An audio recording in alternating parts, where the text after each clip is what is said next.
क्या Donald Trump ठीक नहीं है? क्या उनकी कुर्सी जाने वाली है? अमेरिकी उपराष्ट्रपति जेडी वेंस के ताजा बयान से तो कुछ ऐसी ही अटकलें लगाई जा रही हैं। जेडी वेंस ने कहा कि कोई भयावह त्रासदी हुई तो वो अमेरिका का शीर्ष पद संभालने के लिए तैयार हैं। जेडी वेंस किस भयावह त्रासदी की बात कर रहे हैं या किस ओर इशारा कर रहे हैं? वेंस के करियर से लेकर फैमिली के बारे में हम क्या जानते हैं? उनका भारत से क्या कनेक्शन है?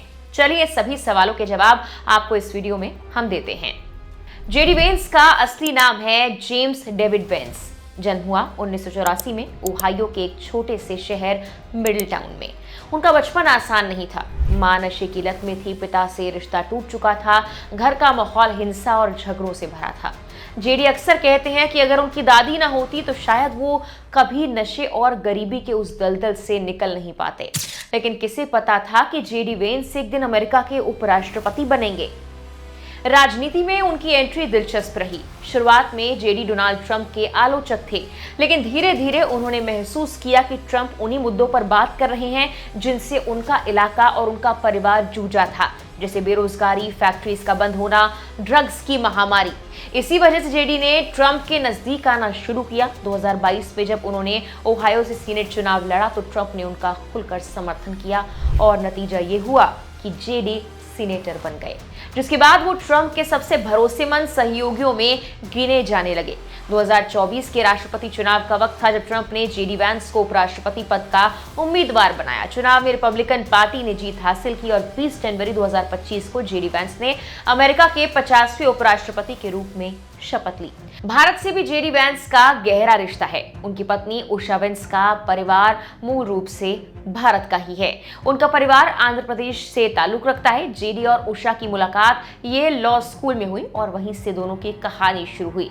इस तरह जेडी वेंस की फैमिली में भारतीय जड़ें भी मौजूद हैं। उपराष्ट्रपति जेडी वेंस अप्रैल 2025 में भारत आए। ये उनकी पहली आधिकारिक भारत यात्रा थी। 21 से 24 अप्रैल तक ये चली, जिसमें वो अपनी पत्नी उषा वेंस और बच्चों के साथ थे। उन्होंने दिल्ली में प्रधानमंत्री नरेंद्र मोदी से मुलाकात की थी, जिसमें दोनों देशों के बीच व्यापार, ऊर्जा, रक्षा और तकनीक के क्षेत्रों में गहरे सहयोग पर बात हुई थी।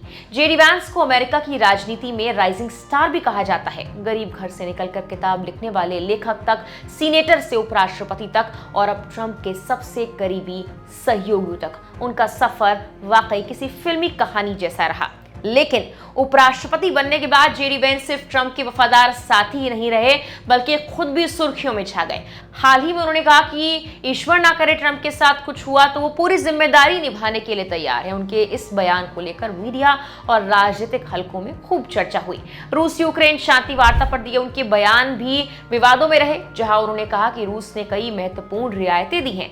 अमेरिकी मीडिया अक्सर उन पर आरोप लगाता है कि वो make America great again movement का कट्टर चेहरा बन चुके हैं और कभी-कभी बयानबाजी में बेहद आक्रामक भी हो जाते हैं। हालांकि ट्रंप को लेकर जो बयान वेंस ने अभी दिया है, उसके बाद रिपब्लिकन खेमे में इसे जिम्मेदारी और तैयारी का संदेश माना जा रहा है। मतलब अगर कभी इमरजेंसी हालात बने तो वाइस प्रेसिडेंट एकदम तैयार है। लेकिन डेमोक्रेट्स और विपक्षी इसे एक तरह से पावर एम्बिशन यानी राष्ट्रपति बनने की जल्दी दिखाने वाला बयान मान रहे हैं। अमेरिकी मीडिया में इस बयान को ट्रंप की सेहत से जोड़कर पेश किया जा रहा है। हाल के महीनों में ट्रंप की उम्र और स्वास्थ्य को लेकर अटकलें काफी बढ़ी हैं, इसीलिए वेंस का ये बयान चर्चा का बड़ा मुद्दा बन गया है। ऐसा इसीलिए क्योंकि हाल में उनके हाथ पर एक बड़ा चोट का निशान देखा गया था जब वो दक्षिण कोरियाई राष्ट्रपति ली जे म्यूंग से मिले थे। ट्रंप जनवरी में 78 साल और 7 महीने के थे जब उन्होंने राष्ट्रपति के तौर पर शपथ ली। इससे वो अमेरिका के इतिहास में सबसे उम्रदराज राष्ट्रपति बन गए। उनके पहले के राष्ट्रपति जो बाइडेन भी 78 साल और 2 महीने के थे जब उन्होंने 2021 में पद संभाला था। वहीं द गार्जियन और वॉशिंगटन पोस्ट जैसे मीडिया आउटलेट्स ने कहा कि वेंस जानबूझकर खुद को नेक्स्ट प्रेसिडेंट इन वेटिंग के तौर पर पेश कर रहे हैं। विरोधियों का कहना है कि जेडी वेंस बहुत जल्दी ट्रंप की जगह लेने की इच्छा जाहिर कर रहे हैं। ट्विटर और टॉक शोज पर कई लोग मजाक भी बना रहे हैं कि वेंस व्हाइट हाउस की कुर्सी का सपना ज्यादा जल्दी देख रहे हैं। यह भी कहा जा रहा है कि वो जानबूझकर खुद को ट्रंप के वारिस के तौर पर स्थापित कर रहे हैं ताकि अगर 2028 या उससे पहले मौका मिले तो वो राष्ट्रपति पद की दौड़ में सबसे आगे हों। हालांकि उनके इस बयान पर आपकी राय क्या है, कमेंट बॉक्स में हमें जरूर बताएं। फिलहाल के लिए इस वीडियो में इतना ही।